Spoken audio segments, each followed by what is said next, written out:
Si Mito Barreto na panganay na anak ni Miguel at Inday Barreto ay pumanaw kamakailan at nagdulot ng labis na pagdadalamhati sa buong pamilyang Barreto. Siya ang kuya ni Gretchen, Marjorie at Claudine at iba pang magkakapatid at kinikilala bilang isang haligi at takapagdikit ng kanilang pamilya matapos mawala ang kanilang ama.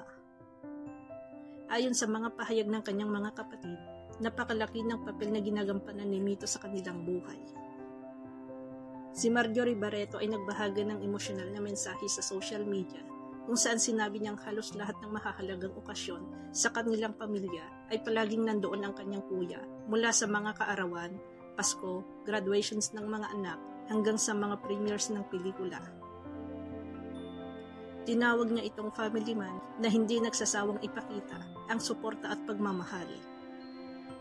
Ayon pa kay Marjorie, parang nawala muli ang kanilang ama sa pagkawala ni Mito dahil siya ang naging haligi na umalalay sa kanila sa mga mahihirap na panahon.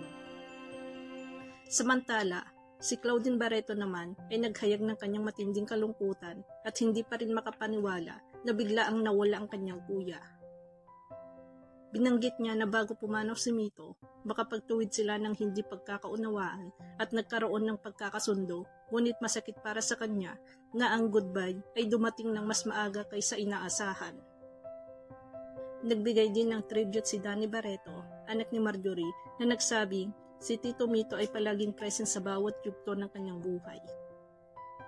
Anya, maraming alaala ng paglalakbay, pagtitipon at mga simpleng sandali na hindi niya malilimutan. Sa kabuuan, ipinakita ng mga pahayag na si Mito Barreto ay hindi lamang simpleng kuya, kundi isang sentro ng lakas, suporta at pagkakaisa ng pamilya. Ang kanyang biglaang pagpanaw ay nag-iwan ng malaking puwang sa kanilang buhay at sa mga mensahe ng pamilya, makikita kung gaano siya kamahal at kung gaano kahirap tanggapin ang kanyang pagkawala. Matapos kumalat ang balita, maraming netizens at taga-suporta ng pamilya Barreto ang napahayag ng kanilang pakikiramay. Marami ang nagsabing dama nila ang bigat ng pagkawala dahil kilala si Mito bilang tahimik, ngunit mapagmahal na miyembro ng pamilya na laging nasa tabi ng kanyang mga kapatid. May mga nagkomento na nakakalungkot isipin na isa na namang Barreto ang nawala, lalo na't hindi inasahan ang bigla ang pagpanaw nito. Ang ilan ay nagpahayag ng pag-asa na magsilbing pagkakataon ito para mas lalo pang magkaisa ang pamilya Barreto na kilala ring dumaan sa maraming kontrobersya at alitan. Maraming fans din ang nagpaabot ng panalangin at pagbati ng rest and peace kay Mito, kasabay ng pagdarasal para sa lakas at katatagan ng kanyang mga naiwan.